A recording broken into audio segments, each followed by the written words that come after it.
Halo semuanya, Assalamualaikum warahmatullahi wabarakatuh. Kami dari Kelma atau kelompok 5 dari mata kuliah TKI semester 3 akan menjelaskan beberapa materi yang telah kami sajikan selama beberapa waktu ini di blog yang kami garap, yaitu kami membahas tentang percepatan vaksinasi di Kabupaten Bandung, peranan lazismu dalam kegiatan donasi selama pandemi, dan protokol kesehatan di beberapa destinasi wisata di Yogyakarta.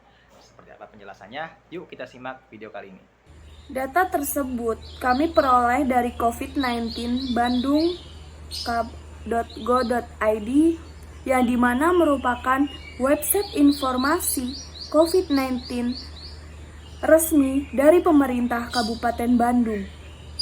Kami memilih Kabupaten Bandung sebagai bahan pembahasan dalam tugas kelompok yang membahas distribusi serta percepatan vaksinasi di suatu kota atau negara ini karena mengingat Kabupaten Bandung cukup jarang terekspos dalam penanganan COVID-19.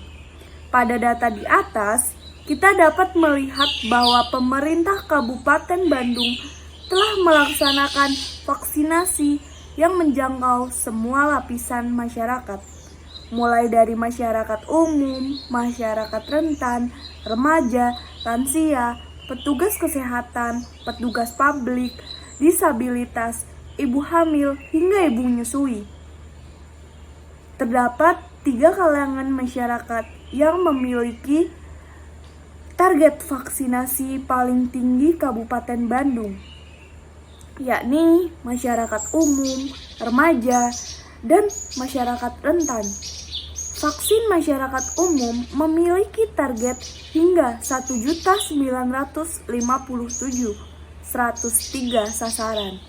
Untuk capaiannya, saat ini terdapat 1.109.780 pada dosis pertama dan 837.539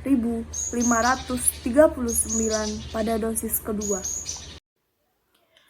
Target vaksinasi terbanyak kedua merupakan untuk kalangan remaja dengan target hingga 426.533 dosis.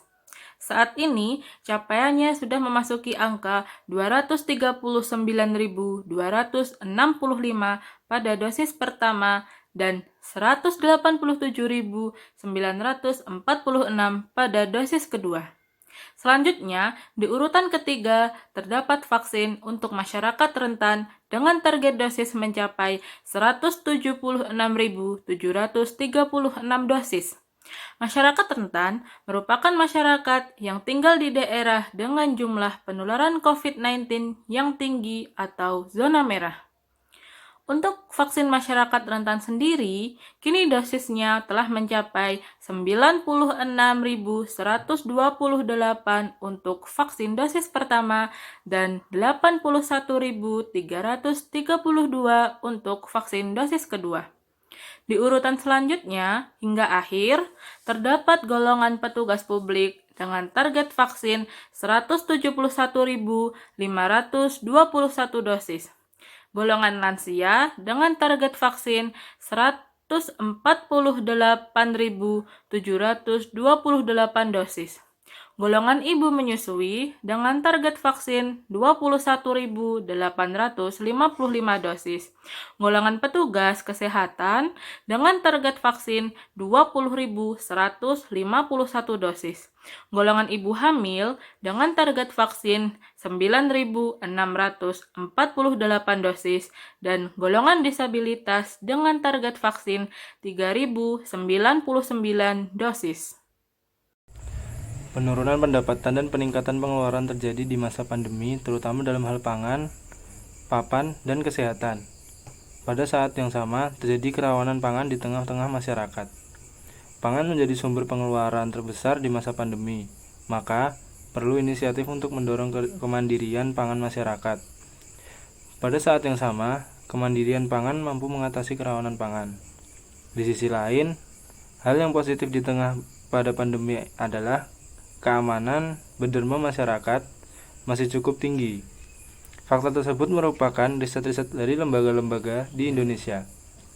Indonesia menjadi negara paling dermawan di dunia. Perubahan juga terjadi pada skema berderma di masa pandemi.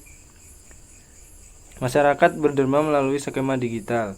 Skema konvensional secara pelan-pelan mulai ditinggalkan.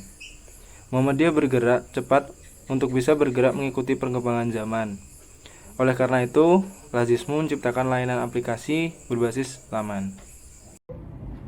Melanjutkan apa yang sudah dijelaskan oleh teman saya Apit. Jadi di sini Lembaga Amil Zakat Infak Sedekah Muhammadiyah atau disingkat Lazismu sudah menerapkan layanan digital untuk mempermudah transaksi pembayaran zakat maupun donasi. Untuk menggunakan aplikasi tersebut, kita diharuskan meregistrasi secara online. Selanjutnya, pembayaran untuk donasi dan zakat tersebut bisa dilakukan dengan cara berbagai pilihan, bisa lewat dompet digital, OVO, GoPay, ShopeePay, dan lain sebagainya. Jadi tidak perlu cash. Itu memudahkan kita semua dalam membayar donasi atau zakat. Selain itu, Lazismu juga telah bekerja sama